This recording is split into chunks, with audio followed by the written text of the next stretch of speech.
Hare Krishna, Krishna Krishna, Hare Hare, Hare Ram, Ram Ram, Hare Hare, Hare Krishna, Krishna Krishna, Hare Hare, Hare Ram, Ram Ram, Hare Hare, Hare Krishna, Krishna Krishna, Hare Hare, Hare Ram, Ram Ram, Hare Hare. Hare Krishna, Krishna Krishna, Hare Hare, Hare Rama, Rama Rama, Hare Hare, Hare Krishna, Krishna Krishna, Hare Hare. Hare Rama, Rama Rama, Hare Hare. Om Jnana-timirandasya Jnananjana-shalakaya Chakshurunmilitam Jena Tasmai Shri Gurave Namaha. Ukam karoti vachalam pangum langayate girim yakripāmaham vande Shri Gurum Nirvāninam Paramananda Madhavam Sri Chaitanya Ishwaram. Namo Vishnupadaya Krishna Prasthaya Bhutale Srimate Bhaktivedanta Swamite Namine Namaste Saraswati Deve Gauravani Pracharine Nirvishesha Sunyavati Bhashita Devishtarine Namo Mahavadanyaya Krishna Prema Pradayate Krishnaya Krishna Chaitanya Namine Gauratushe Namo Namaha Namo Brahmana Devaya Go Brahmana Hitaya Jagatidaya Krishnaya Govindaya Namo Namaha Jai Sri Krishna Chaitanya Prabhu Nityananda Sri Advaita Gadadhara Srivasati Gaura Bhakta Vrinda Hare Krishna, Krishna Krishna, Hare Hare Hare Rama, Rama Rama, Hare Hare Ukam Karo Tivasam Samum Langvai Tekrim Yakpar Maham Vande Sri Guru Nam Paramananda Madhavam Sri Chaitanya Ishvara Hare Krishna, எப்படி இருக்கீங்க எல்லாரும்? போன வாரம் பார்த்தோம், மறுபடியும் பார்த்தோம்.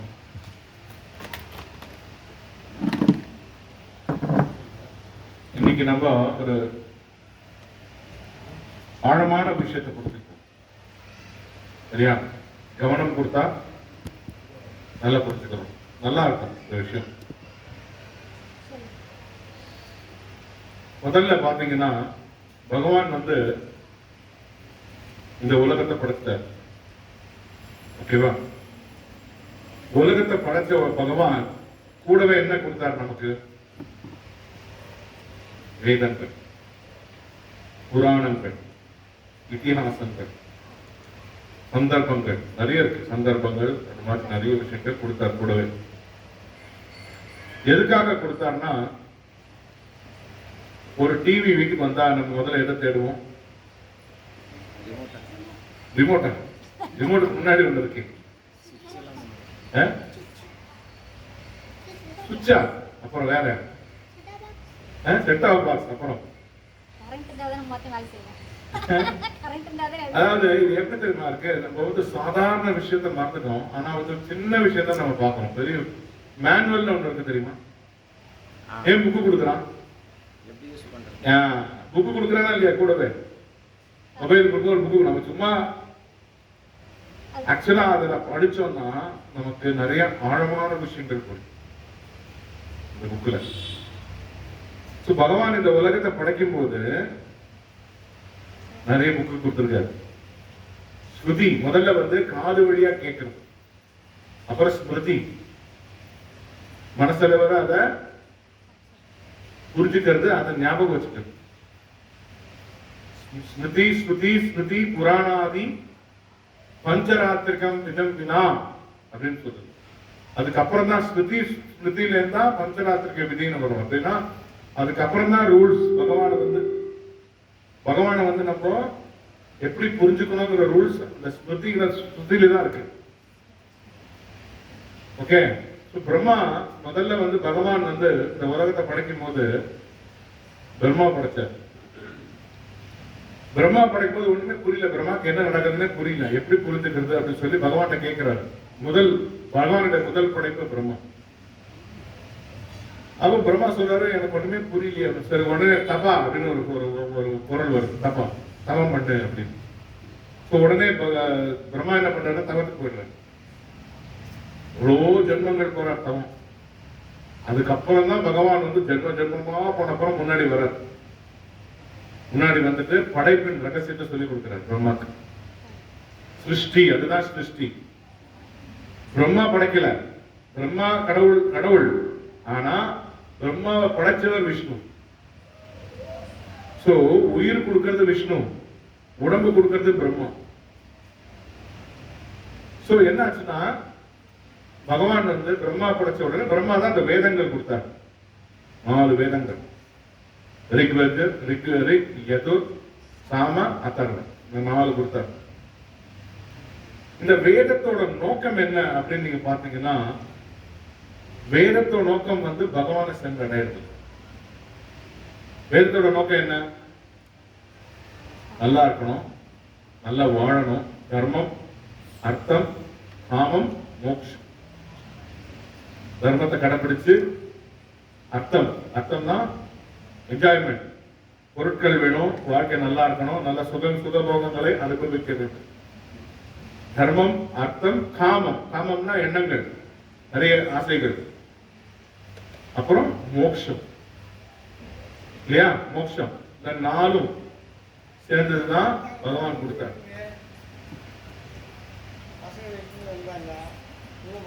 தர்மம், அர்த்தம், காமம், மோட்சம், இந்த 4 வந்து பகவான் வேதத்தின் அடிப்படையில் கொடுத்திருக்காரு. இதுதான் வந்து இந்த காலத்துடைய ஒரு கோட்பாடு. அதுதான் வேதத்தோட குணம், இயற்கை. இப்ப என்ன ஆயிடுச்சுன்னா, அது வந்து அந்த காலத்துல கடைபிடிச்சாங்க. நீங்க ஒரு 2 டிகேட், 20-40 வருஷத்துக்கு முன்னாடி யோசிச்சு பாருங்க. எல்லாரும் பாத்தீங்கன்னா என்னெல்லாம் நாடகம் போடுவாங்க, என்ன மாதிரி நாடகம்லாம் போடுவாங்க பாத்துக்கீங்களா? என்ன போடுவாங்க? ஹரிச்சந்திரன், ராமாயணம், மகாபாரதம், பாகவதம், இதெல்லாம் தான் போடுவாங்க. துண்டுல வேட்டில தான் தெரியும், எல்லாம் வேட்டில பண்ணுவாங்க, நாடகமே போட்டாங்க. சோ முதல்ல வந்து படைப்புக்கு அப்புறம் வந்தா கூட, முதல்ல வந்து மக்கள் வந்து இந்த உலகத்துக்கு வந்தாலும் முதல்ல அவங்க எதை பார்த்தாங்க, எதை இது பண்ணாங்க, கடைபிடிச்சாங்க? வேதங்கள் தான்.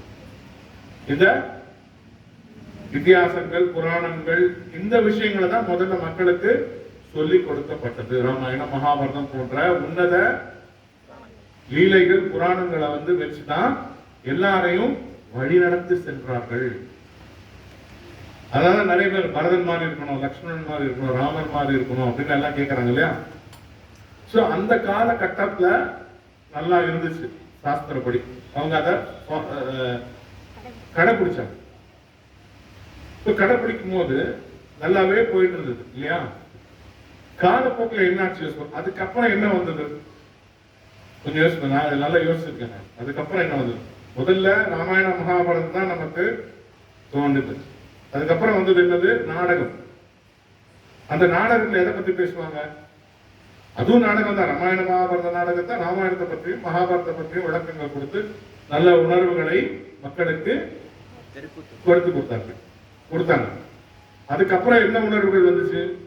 காலப்போக்கில் வந்துச்சு. என்ன வந்துச்சுன்னா, நாட்டுப்பற்று. அப்ப இருக்கிற படம் எல்லாம் பார்த்திருக்கீங்களா?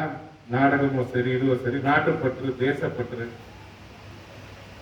வந்தே மாதரம் அப்படின்னா எல்லாம் பிரிட்டிஷர்ஸும். அப்ப என்ன ஆயிடுச்சு? உண்மையான வேதங்களின் அடிப்படையில் இருந்து கொஞ்சம் விலகிட்டாங்க. விலகி என்ன பண்ணிட்டாங்க? நாட்டுப்பற்று, தேசப்பற்றுக்கு ஆரம்பிச்சிட்டாங்க. அது கொஞ்ச நாள் ஓடிச்சா, சுதந்திரம் கிடைச்சு எல்லாரும் ஜாலியா ஆயிட்டாங்க. நம்மளும் ஜாலியா இருக்கும். அதுக்கப்புறம் என்ன வந்தது? குடும்ப படம், நல்லது கெட்டதை சொல்லி அம்மா, அப்பா, பையன், அக்கா, பசங்க, கூட்டு குடும்பம், சித்தப்பா, பெரியப்பா சொல்லி நல்ல நல்ல படங்கள், நல்ல உணர்வுகளை தூண்டும் ஃபேமிலி டிராமா. அதாவது ஃபேமிலி நல்லா இருக்கணும் அப்படின்னு சொல்லி ஒரு கோட்பாடு கூட கொண்டு வந்து அப்படி வந்து வாழ்ந்து ஓரளவுக்காவது அப்படியும் வந்து ஓரளவுக்கு வச்சிருந்தாங்க. ஸோ இப்போ முதல்ல பகவானை பத்தினது வந்தா மாறி நாட்டுப்பற்று, நாட்டுப்பற்றுக்கு அப்புறம் குடும்பப்பற்று ஆயிடுச்சு. குடும்பப்பற்று முடிஞ்சு இப்ப என்ன ஆயிடுச்சு? அப்புறம் காதல் திரைப்படம் வந்து அன்பு பரிமாற்றம் அதெல்லாம் வந்து கொஞ்சம் வேல்யூ பேஸ்ட் சொல்லுவோம், அது வந்துச்சு. அது கொஞ்ச நாள் ஓடிச்சு. அதுதான் வந்து எல்லாம் பேச. இப்ப எப்படி இருக்கு? இப்ப காமம் கேவலமாயிடுச்சு. அப்போ ஒரு உயர்ந்த நோக்கோட இருக்கக்கூடிய அந்த விஷயங்களை நாம் கடைபிடிக்கவில்லை என்றால் நாம் எங்க கீழே ஊத்தம் பாருங்க. அப்போ அப்பையிலேருந்து ஸ்டார்ட் ஆயிடுச்சு. ஸோ நம்ம கடைபிடிக்க விட்டதுனால கொஞ்சம் கொஞ்சமா மக்களுக்கு ஃபேமிலி போச்சு, நாட்டுப்பற்று போச்சு, தேசப்பற்று போச்சு, சாமி பற்று போச்சு, கடைசியில டான்ஸ் ஆடுறது தான். அடித்தடி வெட்டு குத்து ஆயிடுச்சு. இப்ப இதுக்கப்புறம் என்ன ஆகும்? திங்க் பண்ணு. இதுக்கப்புறம் எடுக்கக்கூடிய படங்கள்லாம் எப்படி இருக்கும் சொல்லுங்க பாப்போம்.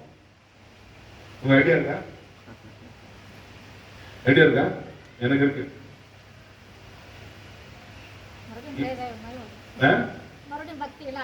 இல்ல பக்தியில ஆரம்பிக்காது. இதுக்கப்புறம் எடுக்கக்கூடிய படங்கள் எல்லாமே சுயநலத்தை நோக்கியும் சிந்தனையற்ற ஒரு செயல்களுக்கு முக்கியத்துவம் கொடுப்பாங்க. சிந்தனையற்ற முட்டாள்தனமான செயல்களை நோக்கி தான் போகுது படம். இப்ப எப்படி ஆயிடுச்சு பாருங்க. பகவான் என்ன சொல்றாருன்னா, இந்த 4 விதமான வேதங்கள்ல வந்து இந்த விஷயங்கள் இருந்தாலும், என்ஜாய் பண்ணணுங்கிற எண்ணங்கள் இருந்தாலும், ஒரு சட்ட திட்டத்தின் கீழே தான் நம்ம என்ஜாய் பண்ணணும் அப்படின்னு சொல்றோம் மனித வாழ்வு. இப்போ வேதத்தை ஏன் கடைபிடிக்கலன்னா என்ன ஆகும் தெரியுது இல்ல? இப்போ வேத விஷயங்களை கடைபிடிக்கலன்னா, வேதத்தை எல்லாருக்கும் பொதுவானது. இது வந்து பிராமணன் மட்டும் அவனா கிடையாது, எல்லாருக்கும் பொதுவானது வேதம். அதுல எல்லாருக்குமே கடைபிடிக்கணும்னு சொல்லியிருக்கு. சத்திரிய தர்மம்னா என்ன, வைஷ்ய தர்மம்னா என்ன, பிராமண தர்மம்னா என்ன, சூத்திர தர்மம்னா என்ன, எல்லாமே சொல்லியிருக்கு. எல்லாரும் அவங்க அந்த விஷயத்தை கடைபிடிக்கணும்னு சொல்லியிருக்கு. இன்னைக்கு என்ன ஆயிடுச்சு? கம்ப்ளீட்டா அதை கடைபிடிக்காதனால உணர்ச்சிகளுக்காக எல்லாரும் வாழ்ந்து சின்ன சின்ன விஷயங்களுக்கு இன்னைக்கு தவறுகளோ இதுவும் நடக்கும். சின்ன சின்ன விஷயங்கள், அதாவது மனதை அடக்க முடியாததனால் வரக்கூடிய பிரச்சனைகள் என்ன அப்படின்னு யாரும் யோசிக்கணும். எல்லாரும் கேட்கறாங்க, யோகா பண்ணணுமா, மனசை கண்ட்ரோல் பண்ணணுமா, ஏன் பண்ணணும் அப்படின்னு 1008 கேள்வி கேட்பான் ஒவ்வொருத்தரும். நீங்க உடம்பு நல்லா இல்லைன்னா கூட வாழ்ந்துடலாம். எப்படி காலை வச்சு ஊனி உட்காந்து ஏதோ சாப்பிட்டு உட்காந்து இருந்தா கூட வாழ்ந்துடலாம். உங்க மனசு நல்லா இல்லைன்னா ரொம்ப கஷ்டம் வாழ்ந்துருக்கு. மன யோசிச்சு பாருங்க. இன்னைக்கு மோஸ்ட்லி எல்லாருக்கும் எப்படிப்பட்ட வியாதி ஜாஸ்தியா இருக்கு இன்னைக்கு. எவ்வளவு பெரிய வேணா ஆள் எடுத்துக்கோங்க. இன்னைக்கு எல்லாருடைய இதுல வாழ்க்கையிலும் முக்கியமான விஷயம் என்னன்னா மன நோயாளி தான் இருக்காங்க. யாராவது மனசு அமைதியா இருக்குங்க, சந்தோஷமா இருக்குன்னு சொல்லி பார்த்துருக்கீங்க? என் மனசாவது சந்தோஷமா திருப்தியா இருக்கா? எதுக்கு எவ்வளவு ஆனாலும் வேணுங்கிறான், வேற ஆசையில இருக்கான். எவ்வளவு கொடுத்தாலும் பத்தாதுங்கிறான், வாங்கிட்டே இருக்கான். கொடுத்துட்டே இருக்கணுமா, வாங்கிட்டே இருக்கணுமா? எப்படி இந்த மைண்ட்? யோசிச்சு பாத்தீங்கன்னா, வேதத்துல வந்து ஃபர்ஸ்ட் தர்மம், அர்த்தம், காமம், மோட்சம் இந்த 4 விஷயத்தையும் ஒரு வரம்பு முறைக்கு வச்சுதான் செய்யணும்னு சொல்லி கொடுத்தோம். ஒரு வரம்பு முறைய புரிஞ்சுக்கிட்டு தான் வேதத்துல சொல்லி கொடுத்துருக்காங்க எப்படி கடைபிடிக்கணும். வரம்பு முறை வேணும். சும்மா நம்ம இஷ்டத்துக்கு வாழக்கூடாது. அப்படி வாழ்ந்தா என்ன ஆகும்? இந்த மாதிரி தான் ஆகும். அவன் அடிச்சுப்பான், அவன் கொண்டுப்பான். சர்வசாதாரணமாச்சு கொலை பண்றதுலாம்.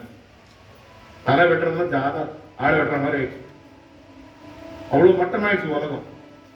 போக போக இன்னும், ஏன்னா கலாச்சாரங்கள், வேத கலாச்சாரம், அந்த காலத்துல சொல்லக்கூடிய விஷயங்கள் அனைத்தும் சாஸ்திரங்கள்ல கொடுங்க எல்லாமே வந்து மறந்துட்டாங்க. எதை பத்தி கவலைப்படுறது இல்லை. அப்ப என்ன ஆகும்?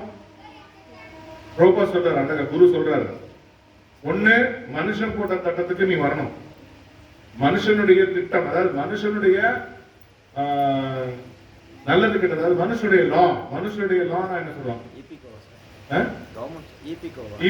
மனுஷனுடைய லானா தர்மத்துடைய சட்டத்துக்கு உள்ள வரணும் நம்ம. ஓகேவா? சப்போஸ் தர்மத்து சட்டத்துக்குள்ள வரலன்னா அடுத்த சட்டம் என்னவா இருக்கும்? இருக்கு மிருக சட்டம். மிருகத்துக்கு சட்டம் இருக்கா இல்லையா? மிருக சட்டம் என்னது? மிருக சட்டம் என்னதுன்ற சொல்லுங்க. அவன் அவனை அடிச்சுக்கிறது, அவன் அடிச்சுக்கிறது, அவன் அடிச்சு அவன் கொண்டுக்கிறது. சோ மனுஷன் என்ன ஆயிடுச்சு? இப்போ அவன் அடிச்சுக்க ஆரம்பிச்சுட்டான், ஆல்ரெடி ஆரம்பிச்சாச்சு. இப்படிப்பட்ட சட்டங்கள் நம் மீது திணிக்கப்படும். ஏனென்றால் நாம பகவானுடைய உயர்ந்த சட்டத்தை நாம மதிக்க மாட்டேங்கிறோம். அதுதான் வேதம் சொல்லியிருக்கு. வேதத்துல பகவான் உயர்ந்த சட்டத்தை போட்டிருக்காரு. சில விஷயங்கள் செய்யணும், சில செய்யணும். காரணம் மன கட்டுப்பாடுடன் வாழ கத்துக்கணும். அதனால்தான் தர்மம், அர்த்தம், காமம், மோட்சம், அதாவது இந்த மோட்சத்தை நோக்கி பயணிக்கணும் கூட சொல்ற. நிறைய பேர் கேட்பாங்க, என்னோட வயசு 53. நிறைய பேர் கேட்பாங்க, இந்த வயசுலயே ஒரு கிருஷ்ணராமன் உட்காந்துருக்கு, நிறைய இன்னும் வயசு இருக்கே, நீங்க அங்க போலாம், நிறைய செய்யலாம், நிறைய பணம் சம்பாதிக்கலாம், அங்க போலாம், இதை பண்ணலாம். நான் வச்சு என்ன பண்ணணும்னு கேட்டேன். அதுக்கப்புறம் நீங்க ரிலாக்ஸ்டா இருக்காங்க. இப்பயும் எங்க எப்பதான் இருக்கு, எதுக்கு அவ்வளவு தூரம் போய் கஷ்டப்பட்டு சந்தோஷமா எப்படி இருக்க வேண்டியதானே? அவங்க புரியாத என்ன விஷயம்னா, கடைசி வரைக்கும் அப்படி வாழ்க்கை வந்துகிட்டே இருக்கும் நமக்கு அப்படிங்கிற ஒரு குருட்டு நம்பிக்கையில ஓட்டுறாங்க வாழ்க்கை. ஆனா பகவான் என்ன சொல்றாருன்னா, 50 வயசுக்கு மேல எந்த ஒரு ஜீவன் இருந்தாலும் தன்னுடைய வாழ்க்கையை நோக்கி பயணிக்கணும். தன்னுடைய அடுத்த பிறவியை அவர் அதுதான் தர்மம், அர்த்தம், காமம், மோட்சம். அந்த மோட்சத்தை நோக்கி பயணிக்கணும் நம்ம. சோ அந்த 50 வயசுக்கு மேல திருப்பி நான் எல்கேஜி மாதிரி திருப்பி நான் ஸ்கூலுக்கு போய் உட்காந்து சேர்த்துப்பாங்களா? எனக்கு தெரியாம நான் தப்பா புரிஞ்சுட்டாங்க. திருப்பி நான் எல்கேஜி படிச்சு திருப்பி நான் தெரியாத திருப்பி பணம் சம்பாதிச்சு திருப்பி நல்லா வாழனாங்கன்னு விட்டுப்பாங்க. அது ஓவர், அதை விட்டுணும். பகவான் என்ன சொல்றாருன்னா, அந்த மாதிரி நிலையை நாம உருவாக்க கூடாது. எப்படி? தர்மத்துக்கு என்ன ஃபாலோ பண்ணோம், கிடைச்சது. அந்த வயசுக்கு மேல ஒவ்வொரு வயசுக்கு மேல என்ன தேவை, பகவானை சிந்திப்பதற்கு இருக்கக்கூடிய நிலை, தன்மை. பகவானை எப்படி நினைக்கணும் அப்படிங்கிற அந்த விஷயத்தை நாம புரிஞ்சுக்கணும்.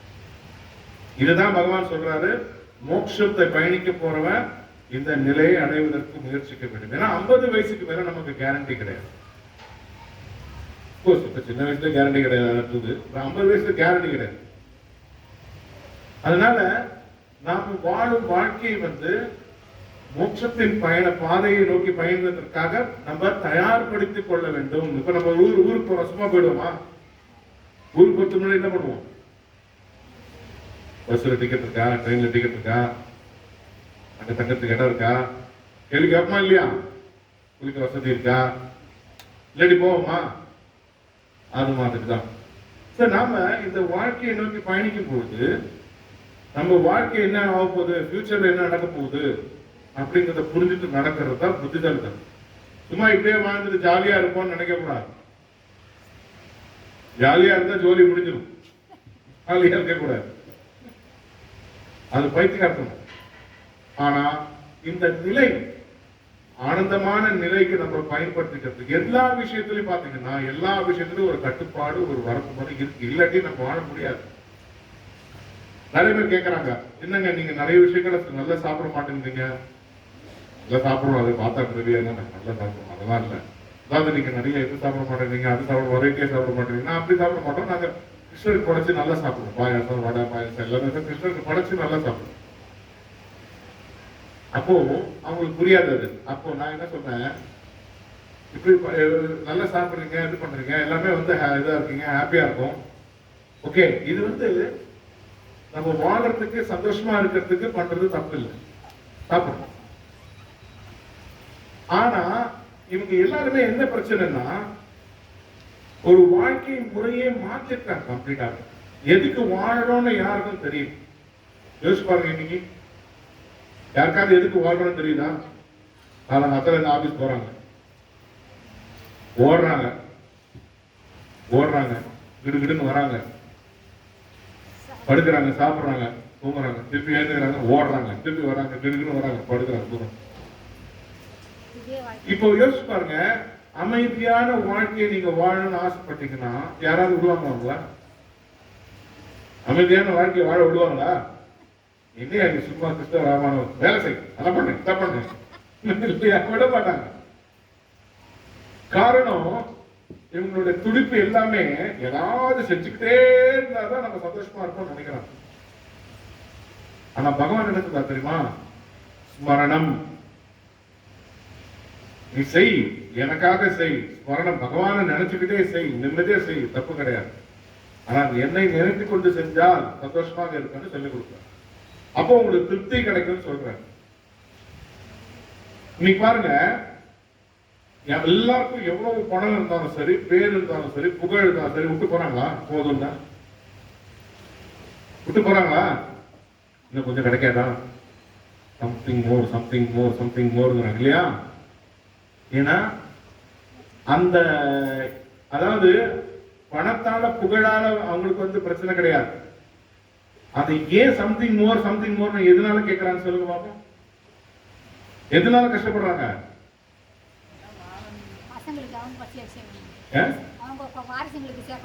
அதுவும் சேர்த்துட்டாங்க, அப்புறம் அதுவும் சேர்த்தாச்சு. வாரிசு சேர்க்கலையா? வாரிசு எல்லாம் தாண்டி சேர்த்தாச்சு. 4 வாரிசுக்கு ஓகே. அப்புறம் ஏன் அவங்களுக்கு அந்த இது இருக்கு, பணம் இருக்கு, புகழ் இருக்கு, பேர் இருக்கு, மரியாதை இருக்கு, எல்லாமே இருக்கு. ஆனா ஏன் இன்னும் வேணும் தோணுது? மனசு காரணம். அதுல காரணம் மனசு. மனசு அதுதான் இவர் சொல்றாரு. யாரு?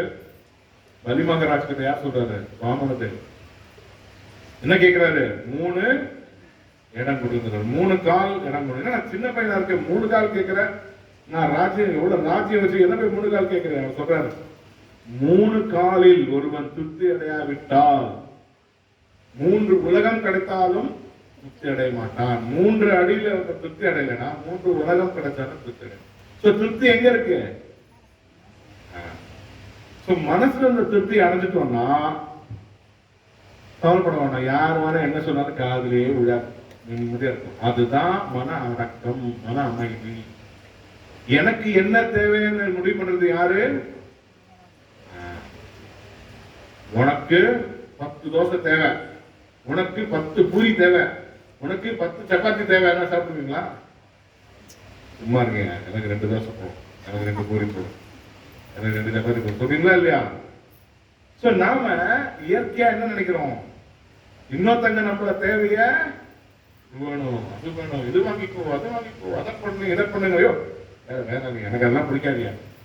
நான் இது வேணும்னு ஆசைப்படுறேன், இதுக்கு நான் உழைக்கிறேன், இதுக்கு நான் வாழ்றேன். அதனாலதான் நான் சொல்லுவேன், உங்க பசங்களையோ பேரன்களோ பேத்திகளோ ஃபாரினுக்கு அனுப்பாதீங்க. ஒரு பைத்தியக்கார கூட்டம் அங்க இருக்கு, கஷ்டப்படுற கூட்டம்.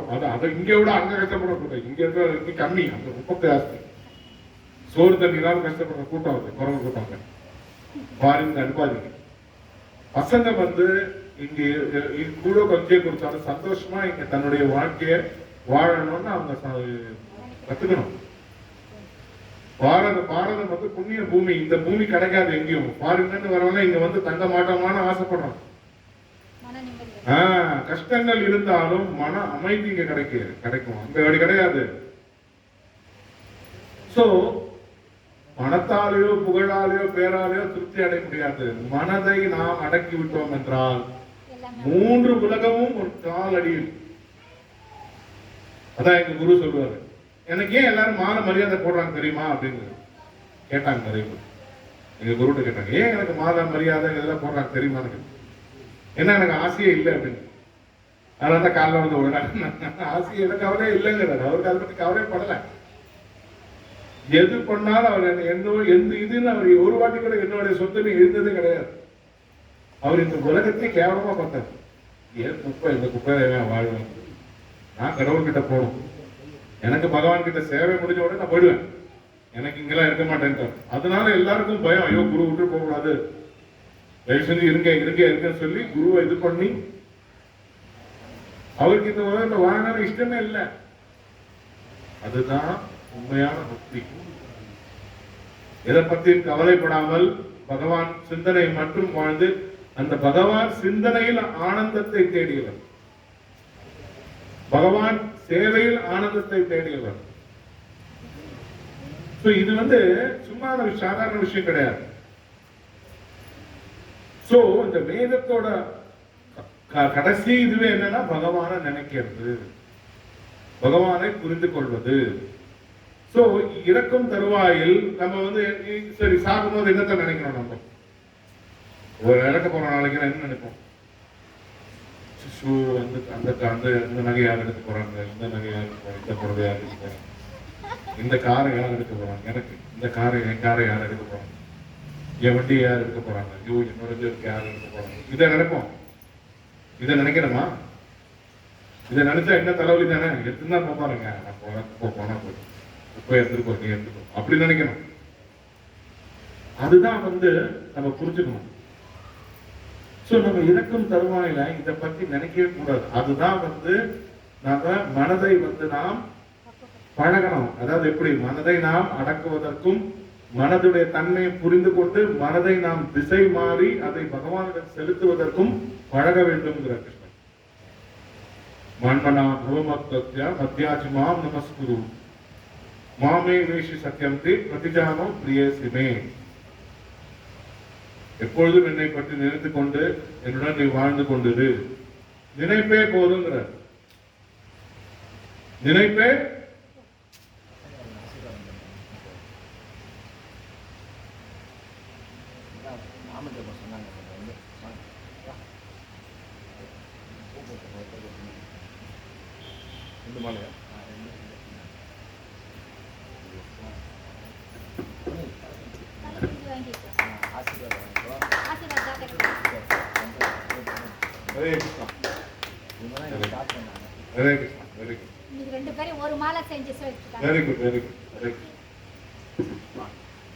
இதுல என்ன புரிஞ்சுக்கணும்? நம்ம பகவான்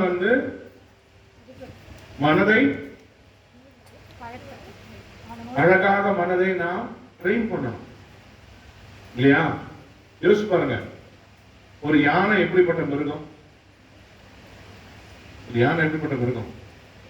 யானை பார்த்த பயம் தான் வருமா இல்லையா?